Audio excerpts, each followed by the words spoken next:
Hello and welcome to the second episode of the Green Chemist podcast. I'm Dr. Barbara Olioso, the Green Chemist and the founder of the Green Chem Finder. This episode is dedicated to In-Cosmetics Global, especially the Sustainability Zone Theatre, where I was most of the time, as I moderated 31 sessions over 3 days. It was quite intense, but all very inspiring, and it's great to see the efforts the beauty industry is making towards sustainable innovation. So I hope you will enjoy the insights from this episode. I would like to start with the Body Shop, which was the keynote at the theatre, sharing the legacy with the industry. Then I'll move on to the roundtable on green preservation, which I moderated. And then I want to talk about this polarization of naturals, two very different approaches to naturals, both good but in a way very different. And then I would like to conclude to tell you about the parallel between In-Cosmetics Global and the Cosmopro for the alignment of trends. So most of people know the Body Shop, and it was a very disruptive beauty brand, which started in 1976. So this year really it's a major anniversary for the Body Shop. So it's quite an achievement in the beauty industry. It was founded by Anita Roddick. She was a visionary pioneer of community fair trade. And she was the first one to introduce this concept in the beauty industry. And she wanted to use business to create positive impact on people and the planet, and via these community projects. And her mantra was trade, not aid, which is really such a great sentence. I think it has such a positive message, which is still alive today. So they gave 3 different examples of how this legacy of the Body Shop is still alive and kicking. So the best-selling ingredient is shea butter. They use 200 tons every year, and it comes from this community fair trade project in Tungtea via a cooperative of 650 women. So it's a big number, so big impact. And this collaboration has been going on since 1994. Another community fair trade project is in Italy, in Cilento, and this cooperative consists of 150 members, and they were the first organic producers of olive oil in the region. And what is most interesting is their use of regenerative agriculture, and they also use agroforestry to boost the biodiversity. And they also, because the Cilento has got water scarcity, they also use an interesting water management system to compensate that. And finally, the third example of a community fair trade is the partnership with Plastic for Change, which is an organization in India, and they take 3,279 metric cubic tons of plastic that could end up in the landfill, and they make PET bottles that are used by the Body Shop. So it's a great story. And it's got a great environmental impact, but also the social impact I think is worth mentioning, because thanks to this collaboration, the pickers are protected and not exploited. So again, there is this social environmental impact by the Body Shop, which I find very inspiring. Now, moving on to the roundtable on green preservation, there was myself providing the formulators angle, then there was Fernando Ibarra from Evident Ingredients, Olivia Santoni from Bloom Regulatory, and Ben Elmadi from MSL Microbiology. So quite a nice collection of points of view in relation to the use of preservatives or multifunctionals for preservation. So one of the key messages was that multifunctionals are in constant growth, and they can be used in synergy with preservatives if one wants to do so. There are also now preservatives from natural derived sources, which you can find on the Green Chem Finder. And just to show you how hot this trend is, there will be 9 new additions from the show, from the In-Cosmetics Global, that will be added on the greenchemfinder.com. So I'm working on that. So if you follow me on LinkedIn, or if you subscribe to the newsletter, you will be notified when these new interesting launches will be available. And from a regulatory point of view, there were quite a few interesting insights by Olivia. She reminded us that in order to be able to use multifunctionals in preservative systems, it's important to build a case showing that the primary function is not antimicrobial. So, and that can be done because the multifunctionals have these multiple activities. So, but you need to keep that in mind. We also talked about the paraben-free, preservative-free claim, and while paraben-free is completely off the limit, even though consumers use this phrase word on Google to look for look for new products, the preservative-free is within reach, providing it's carefully worded, and there is a sort of formulation strategy that can justify that claim. And I did write on the Green Chem Finder blog some cases of brands, French brands, that use the preservative-free positioning thanks to the use of special packaging and sterile manufacturing. So have a look at that. So this is possible, but we need to be careful.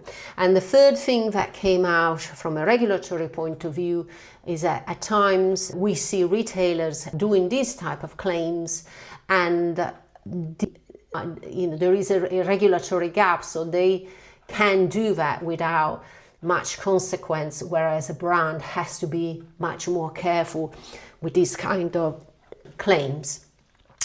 And then finally, to conclude, Ben El-Mahdi from MSL Microbiology shared 2 very important tips. One was the importance of neutralizing your preservative, whatever it's made of, and obviously depending on the type of preservation system, you use different substances to neutralize the preservative, and obviously he has quite a few blends that can do that.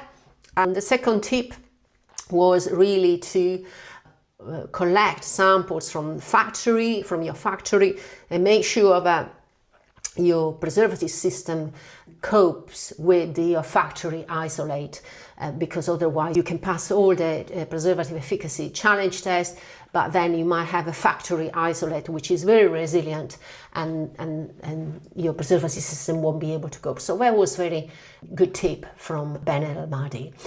And there was also a cheeky question from the audience, and the question was about the validity of having an Annex V in 2026 when the Annex is shrinking and the cost of entry is very, very high. I don't know when it was the last time there was a new entry, but it was probably quite a long time ago. But the answer was that it's unlikely that Annex V will be discontinued. So basically we can still use Annex V preservatives, and in synergy with multifunctionals. As the industry grows, exposure grows, and multifunctionals can help to keep this exposure at bay. And now talking about the 2 different types of natural ingredients. On one side, we have biotech and upcycled ingredients, really cutting edge ingredients with a great story.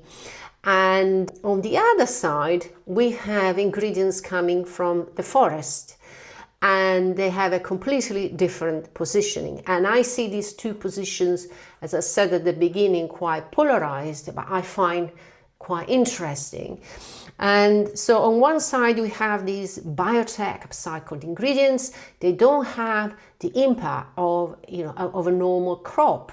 So the use of land, the use of water is not as high as for a traditional natural ingredient that comes from a traditional crop.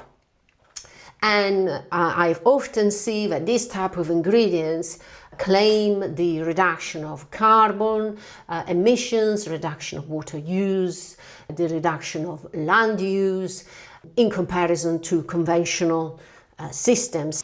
And obviously brands that are gearing up to formulate to lower their impact will be very drawn to suppliers that can give them ingredients, very effective ingredients, with a complete transparent supply chain and with these lower impact. And then on the other hand, we have these ingredients coming from managed forests. So these ingredients come in complete respect of the biodiversity, and they are based on regenerative model rather than an exploitative model. And so these, and I believe, like we sing with the Body Shop, supporting these type of projects can have a really positive impact and positive repercussions in these places, which are very important for the planet's biodiversity. And there were two examples of these very interesting ingredients coming from this type of regenerative agroforestry. And one was Palo Santo, the holy wood. It's got a divine scent, is used in incense sticks, but also the essential oil is a precious ingredient for aromatherapy and perfumery. And because of this beautiful scent, it's being over-harvested over the years, so there's been a struggle. But now there is this project that aims at just taking naturally fallen trees. They're in the process of implementing full traceability. They have all the paperwork necessary for export. So I really support these kind of processes where they deliver a positive message validated by evidence behind.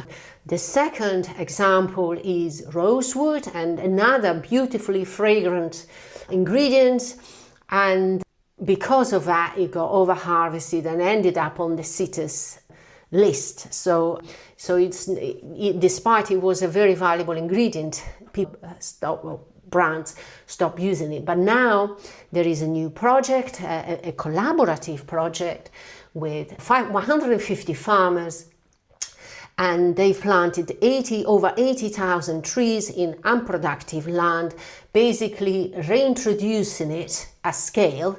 They have a full traceability in place, they have CITES compliance, and it's very inspiring to see this happening, because we can use rosewood again if we buy from these trusted suppliers. So it's important to support this kind of regenerative economy. So if you listen to my first episode, which was all dedicated to Cosmoprof, the key trends were longevity, sensoriality, biotech, and cool. And 3 out of 4 were definitely at In-Cosmetics Global. And there were a lot of interesting multifunctional emollients which provided very nice sensoriality, powders, and a lot of actives that help the longevity of the skin, the hair, the scalp, you name it. Definitely we are going towards longevity and biotech. Biotech is off the charts, but also I think upcycling is off the chart. So many launches using upcycled biomasses, because they can provide the similar metrics improvement as biotech, and it's a great story. People understand the value of upcycling. So I hope you enjoyed this episode, and I would like to thank you for listening. Your support matters a lot, so please feel free to share the episode with your friends and colleagues. And if you have any suggestions for future topics, please feel free to reach out on LinkedIn or on my website, thegreenchemist.com or thegreenchemfinder.com. All right, thank you. Bye.